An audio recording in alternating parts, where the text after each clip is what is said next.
بسم اللہ الرحمن الرحیم ثم لهذه الاربعة اربعة اخرى تقابلها فضد الظاہر الخفی وضد النص المشکل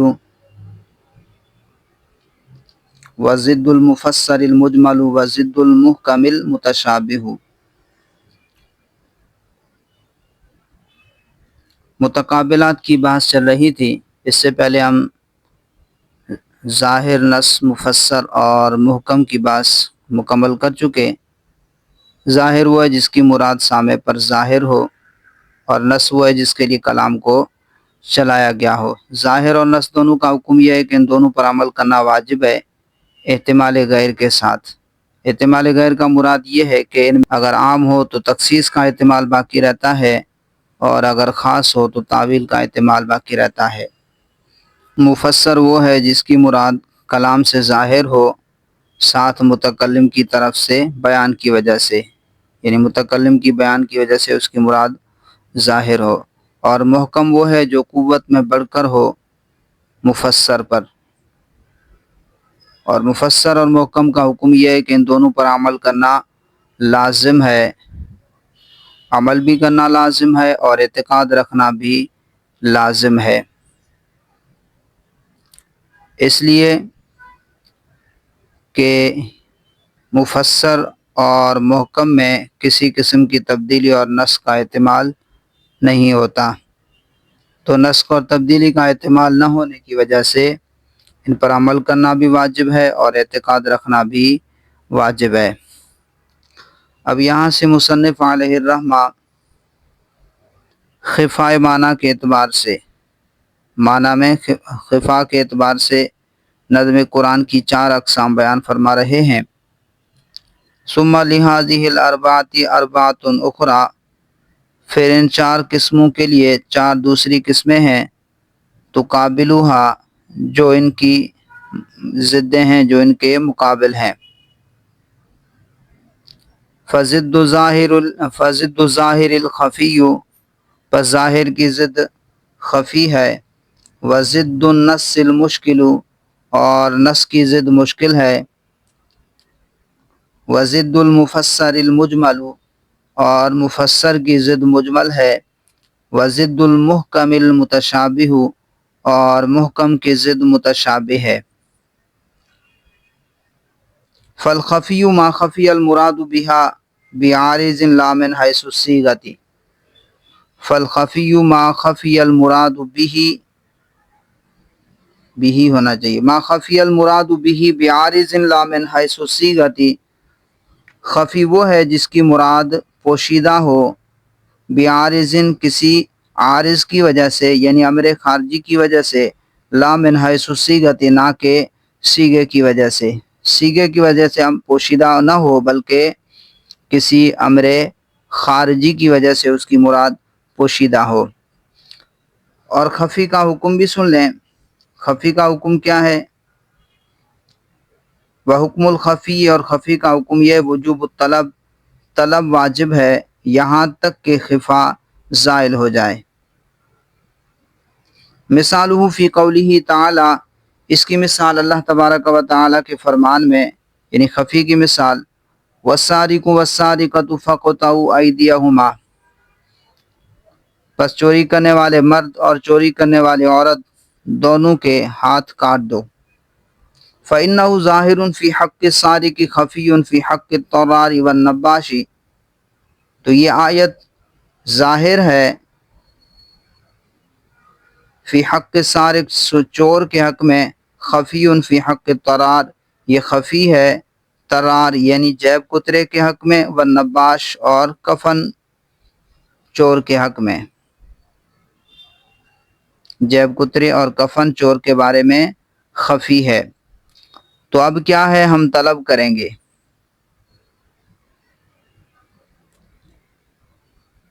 اب یہ طرار اور نباش کے بارے میں کلام جو ہے، اس میں خفا پیدا ہوا، یہ صیغہ کی وجہ سے نہیں ہے، کیونکہ کلام کا لغوی معنی بالکل ظاہر ہے۔ طرار معنی جیب کترے کو کہتے ہیں، جیب کترا، اور نباش معنی کفن چور، تو ان کے صیغے میں تو خفا نہیں ہے، معنی تو ان کا ظاہر ہے۔ امر خارجی کی بنا پر ان کے بارے میں کلام میں خفا پیدا ہوا۔ وہ امر خارجی ان دونوں میں یعنی ترار اور نباش کے اندر پایا جاتا ہے، وہ یہ ہے کہ اہل عرب جیب کترے کو اور کفن چور کو سارق نہیں کہتے۔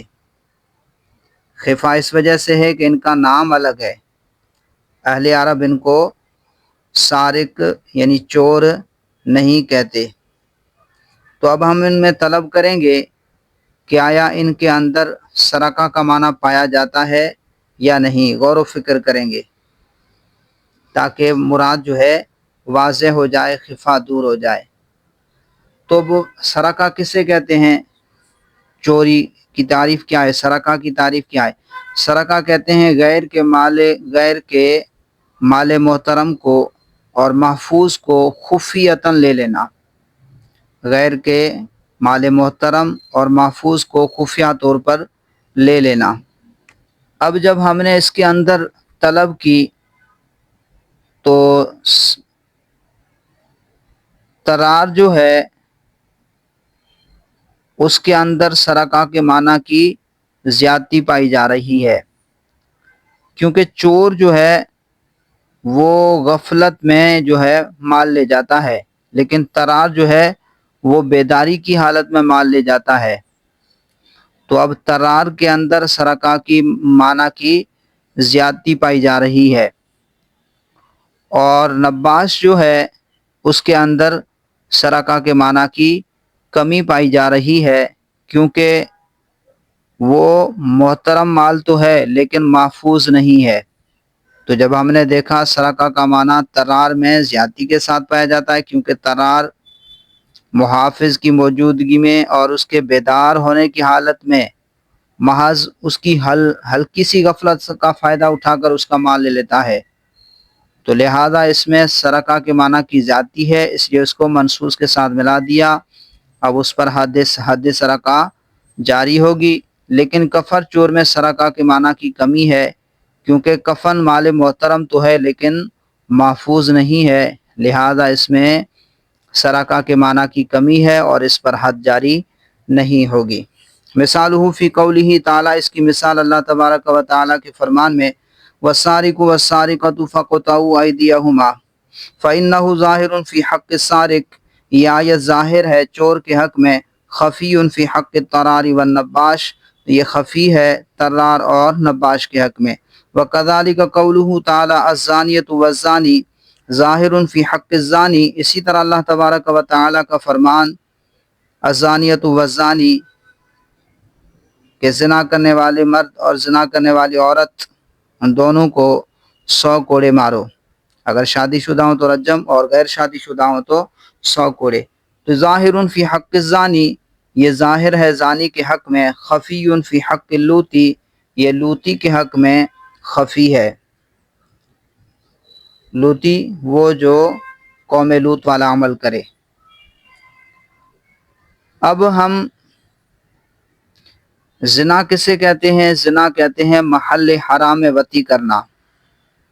اور لواطت کسے کہتے ہیں؟ لواطت بھی کہتے ہیں محل حرام میں وطی کرنا، یعنی دبر میں شہوت کو پورا کرنا۔ تو اب امام اعظم ابو حنیفہ فرماتے ہیں کہ لوتی میں زنا کے معنی کی کمی ہے،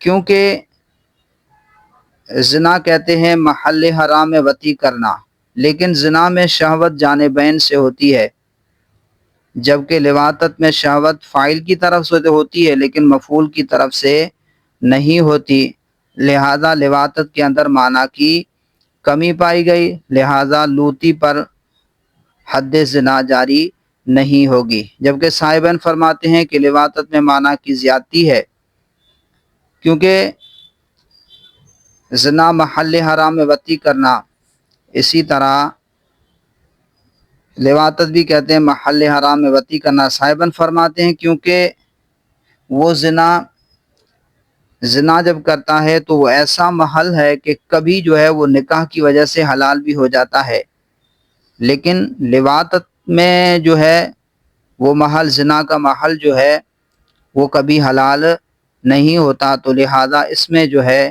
معنی کی زیادتی ہے، لہٰذا لوتی پر بھی حد زنا جاری ہوگی، جبکہ امام اعظم کے نزدیک لوتی میں زنا کے معنی کی کمی ہے، لہٰذا اس پر حد زنا جاری نہیں ہوگا۔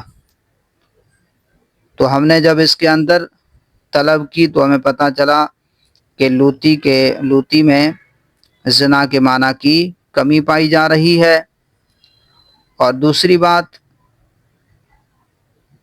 کہ اہل عرب لواطت کا فعل کرنے والے کو زانی نہیں کہتے بلکہ لوتی کہتے ہیں، تو لواطت کا فعل کرنے والے کو اہل عرب زانی کے نام سے نہیں پکارتے، اسے زانی نہیں کہتے بلکہ لوتی کے ساتھ مختص کرتے ہیں، تو یہی امر خارجی ہے جو اس کے اندر پایا جا رہا ہے۔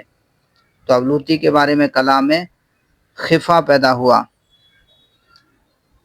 تو جب ہم نے غور و فکر کیا، معنی کی طلب کی، تو ہمیں پتہ چلا کہ لوتی میں زنا کے معنی کی کمی پائی جا رہی ہے، لہذا اس پر حد زنا جاری نہیں ہوگی۔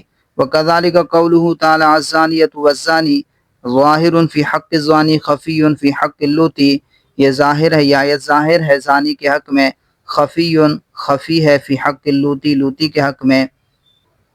وَلَوْ حَلَفَ لَا يَأْكُلُ فَاكِهَةً كَانَ ظَاهِرًا فِيمَا يُتَفَقَّهُ بِهِ خَفِيًّا فِي حَقِّ الْعِنَبِ وَالرُّمَّانِ، اور اگر کسی شخص نے قسم کھائی کہ وہ فاکہہ نہیں کھائے گا، کانا ظاہراً فیما یتفقہ بہ، تو یہ ظاہر ہے ان پھلوں میں جن سے لذت حاصل کی جاتی ہے، خفیاً فی حق العنب والرمان، تو یہ خفی ہے عنب اور رمان کے حق میں۔ تو اگر کسی شخص نے قسم کھائی کہ وہ پھل نہیں کھائے گا، تو اب فاکہہ کسے کہتے ہیں؟ فاکہہ وہ پھل ہے جس سے لذت حاصل کی جائے، جو صرف لذت کے لیے کھایا جائے، تو فاکہہ وہ پھل ہے جو صرف لذت کے لیے کھایا جائے۔ تو اگر اس نے قسم کھائی کہ وہ پھل نہیں کھائے گا، تو باقی پھل کھائے گا تو وہ حانس ہو جائے گا، لیکن اگر انگور یا انار کھایا تو وہ حانس ہوگا یا نہیں ہوگا، چونکہ عنب جو ہے، انگور اور رمان، یہ صرف بطور پھل بھی استعمال نہیں ہوتے بلکہ ان کو بطور غذا اور دوائی کے طور پر بھی استعمال کرتے ہیں۔ تو اس لیے امام اعظم فرماتے ہیں کہ انگور اور انار کھا لیا تو وہ حانس نہیں ہوگا۔ اگر کسی شخص نے قسم کھائی کہ وہ پھل نہیں کھائے گا، تو انگور اور انار کھایا تو وہ حانس نہیں ہوگا، جبکہ صاحبین فرماتے ہیں کہ وہ حانس ہو جائے گا۔ تو یاد رکھیے اس کا تعلق عرف کے ساتھ ہوتا ہے، عرف میں کون سی چیز فاقہ ہے اور کون سی چیز فاقہ نہیں ہے، اور ہر علاقے کا اپنا عرف ہوتا ہے۔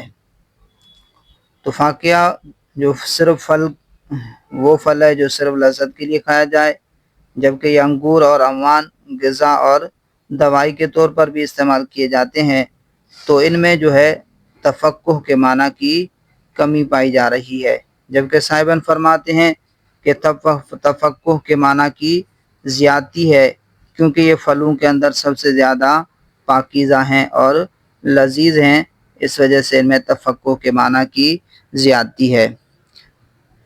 تو امام اعظم کے نزدیک اگر کسی نے قسم کھائی کہ وہ پھل نہیں کھائے گا تو وہ انگور اور انار کھانے سے حانس نہیں ہوگا، جبکہ صاحبین کے نزدیک وہ حانس ہو جائے گا۔ وَلَوْ حَلَفَ لَا يَأْكُلُ فَاكِهَةً، اگر کسی شخص نے قسم کھائی کہ وہ فاکہہ نہیں کھائے گا، كَانَ ظَاهِرًا فِي مَا يُتَفَقَّهُ بِهِ، تو یہ اس کی قسم ظاہر ہے ان پھلوں میں جن سے لذت حاصل کی جاتی ہے، تفقہ حاصل کیا جاتا ہے، خفیًا فی حق العنب والرمان، یہ خفی ہے عنب یعنی انگور، والرمان یعنی انار کے حق میں۔ وحکم الخفی، اور خفی کا حکم کیا ہے؟ وجوب الطلب، طلب واجب ہے، حتی یزول عنہ الخفا، یہاں تک کہ اس سے خفا زائل ہو جائے۔ وَأَمَّا الْمُشْكِلُ، اب دوسری قسم، معنی میں خفا کے اعتبار سے 4 قسمیں، خفی، مشکل، مجمل اور متشابہ۔ وَأَمَّا الْمُشْكِلُ، اور باقی مشکل، فَهُوَ مَزْدَادَ خِفَانَ عَلَى الْخَفِيِّ، مشکل وہ کلام ہے مزداد خفاً، جو بڑھ جائے